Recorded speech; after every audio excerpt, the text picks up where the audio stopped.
हमने अभी तक नाउन, प्रोनाउन, वर्ब, एडजेक्टिव और आर्टिकल पढ़ लिया। अब पढ़ने जा रहे हैं प्रीपोजिशन।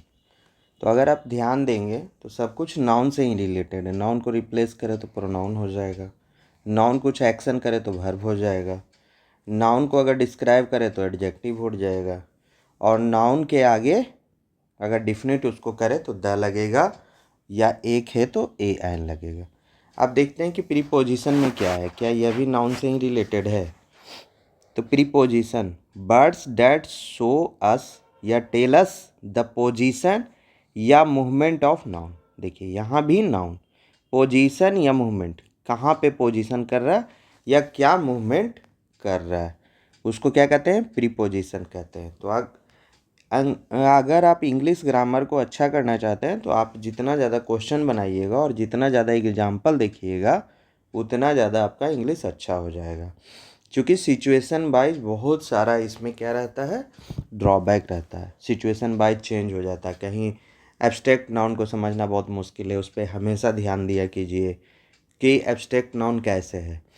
तो बहुत सारा है जो कन्फ्यूजिंग है, तो उसको अगर देखते रहिएगा तो धीरे धीरे याद हो जाएगा। सेंटेंस को पढ़ते रहिएगा तो याद हो जाएगा। तो वर्ड्स लाइक जैसे in, on, under, between, beside, into, out, at, ये सब क्या है, प्रीपोजिशन है। तो ये सब को आप एक बार, दो बार, तीन बार पढ़िएगा तो आपको याद हो जाएगा एक मोटा मोटी। तो फिर आप इससे फेमिलियर हो जाइएगा। Look at the pictures and read the sentences to understand their use. अब इसका यूज क्या है। The fruit basket is on the table. तो टेबल क्या है, नाउन है, उसके आगे द लगा, आर्टिकल लगा, और इसी नाउन के लिए ऑन आया, द के लिए नहीं आया। किसके लिए आया, मतलब नाउन के लिए आया। और यहाँ पे अगर सही से देखें तो फ्रूट का जो बास्केट है वो जो नाउन है उसके लिए प्रीपोजिशन आया, और किस पे है, तो नाउन पे ही है। द फिश, फिश भी क्या है यहाँ पे, नाउन है। Is in the ball, is in the ball, अभी तक जितना भी आ रहा था नाउन के पहले आ रहा था, अब क्या है, नाउन के बाद आ रहा है। और ये क्या कर रहा है, नाउन के पोजीशन और मूवमेंट को बता रहा है। द बॉय, बॉय क्या है, नाउन, और इसके आगे आया article, is jumping into the river. The boy jumping into the river, वो बॉय जो रिवर में जंप कर रहा है, इसलिए द आया, और प्रीपोजिशन क्या आया, इनटू द रिवर, रिवर में जंप कर रहा है। The ball is under the chair. अगर इस पे मान लिया कि ये रैबिट बैठा होता तो रैबिट के बारे में बोलते तो ऑन द चेयर। अभी क्या है, बॉल अंडर है, मतलब नीचे है, तो under the chair. The rabbit is near the Bush, झाड़ी के पास है, near the Bush. Sita is sitting beside Raman, Sita is sitting beside Raman, मतलब उसके साइड में क्या है, सीता बैठी हुई है। और किसके साइड में बैठी हुई, तो रमन। तो सीता के लिए क्या आया है, बिसाइड आया। रैबिट के लिए क्या आया, नियर आया। बॉल के लिए क्या आया, अंडर आया। तो on, in, into, under, near, beside, ये सब क्या है, प्रीपोजिशन है। The flower pot is, the flower pot is kept between the two cat. अब ये फ्लावर पॉट जो है क्या है, नाउन है, और ये कहाँ है, बिटवीन द टू कैट्स के बीच में है। The dog is sitting near the tree, near the tree, तो डॉग के लिए आया है near, bird. The bird is flying over the tree, the bird के लिए आया है ओवर द ट्री। तो बर्ड अगर फ्लाइंग कर रहा है तो आप इस सेंटेंस सबको अगर सही से देखिएगा तो बर्ड अगर ट्री के ऊपर से फ्लाई करे, किसी हाउस के ऊपर से फ्लाई करे, तो over the house, over the tree, ऐसे करके बोलेंगे। अगर कोई डॉग जो है अगर किसी मालिक के पास बैठा हुआ है तो sitting near the tree, sitting near the, अपना जो भी है उसका जो भी सिचुएशन है, टेबल के, चेयर के पास, या अपने मालिक मतलब ऑनर के पास बैठा हुआ है, तो ऑनर हो गया, चाहे टेबल हो गया, चाहे चेयर हो गया, ये सब के लिए नियर लगेगा। अगर कोई चीज़ बीच में रखा हुआ है, चाहे वो फ्लावर पॉट हो, चाहे वो फ्लावर ही क्यों ना हो, चाहे फ्रूट बास्केट क्यों ना हो, चाहे बॉल क्यों ना हो, तो उसके लिए क्या आएगा, बिटवीन आएगा। तो आपने इतना सारा प्रीपोजिशन पढ़ा, on, in, into, under, near, besides, between, near, यहाँ भी नियर है और यहाँ भी नियर है, ओवर, ये सब क्या है, प्रीपोजिशन है। तो प्रीपोजिशन का जितना एग्जाम्पल देखिएगा प्रीपोजिशन उतना अच्छा आपका होता चला जाएगा। अब चलिए आगे बढ़ते हैं।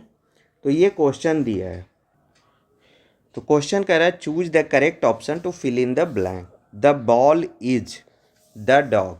तो बॉल क्या हो सकता है, इन हो सकता है, डॉग के अंदर तो हो नहीं सकता है, तो डॉग के पास हो सकता है, तो near the dog.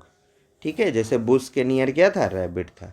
A cat is sitting the bookshelf and the sofa. अब ये बुक सेल्फ और सोफ़ा दो गो दिया है, तो क्या हो जाएगा, बिटवीन, मतलब बुक सेल्फ, और यहाँ पे बुक सेल्फ होगा और यहाँ पे सोफ़ा होगा, उसके बीच में क्या है, कैट है। तो between the bookshelf and the sofa, तो सेकंड का डी हो जाएगा।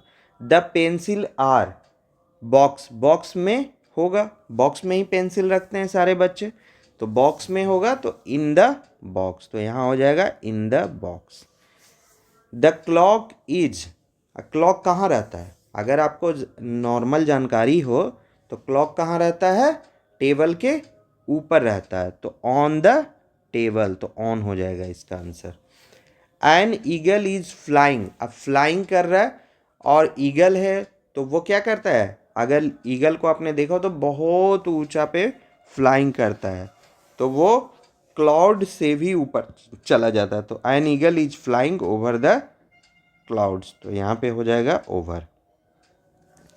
सम अदर प्रीपोजिशन, अभी आपने पढ़ा इन, ऑन, इनटू, नियर, ये सब, ओवर, बिटवीन, ये सब पढ़ा। अब क्या है कि सम अदर प्रीपोजिशन देखेंगे, तो some other important preposition are in front of, in भी है प्रीपोजिशन और इन फ्रंट ऑफ भी है preposition. Up, down, to, across, ये सब क्या है, प्रीपोजिशन है। अब देखिए इससे बना सेंटेंस देखिएगा तो ज़्यादा समझ में है।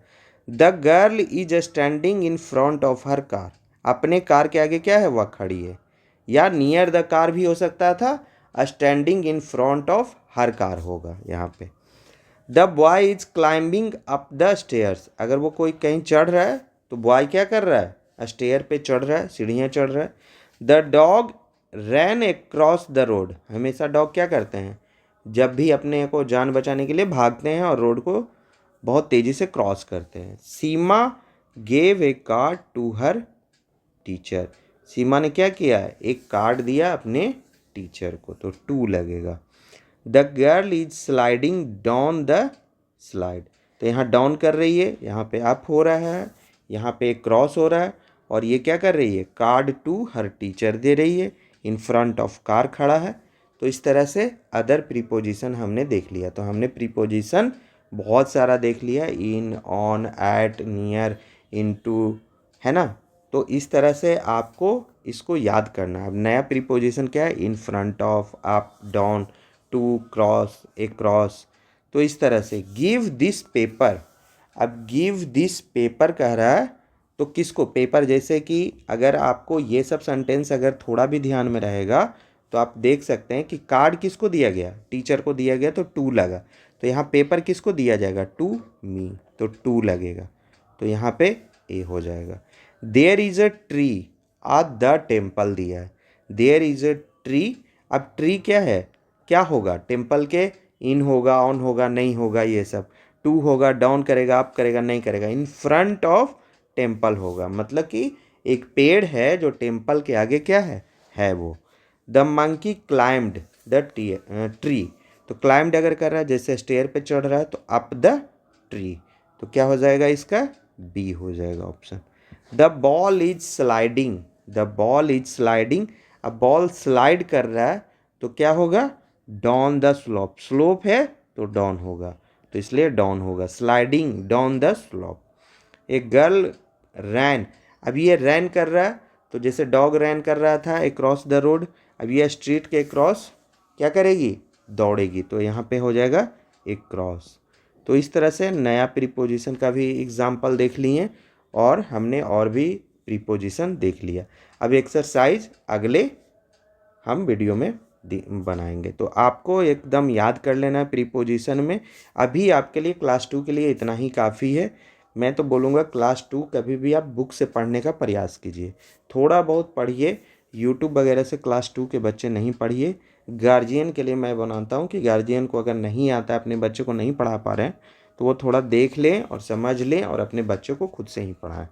अभी आदत मत डालिए। और अगर पढ़ाना ही है, थोड़ा बहुत लग रहा है कि सही है, यूट्यूब पे बहुत सारा वीडियो अच्छा है, तो आप हमेशा टैबलेट का यूज करिए, बड़ा वाला स्क्रीन जिसका लाइट कम रखिए। चलिए ठीक है, प्रीपोजिशन में देख लिए in, on, under, between, beside, into, out, at, over, फिर in front of, up, down, to, cross. तो इसको एक जगह लिख लीजिए और याद कर लीजिए। ठीक है, चलिए अगले वीडियो में हम एक्सरसाइज देखेंगे।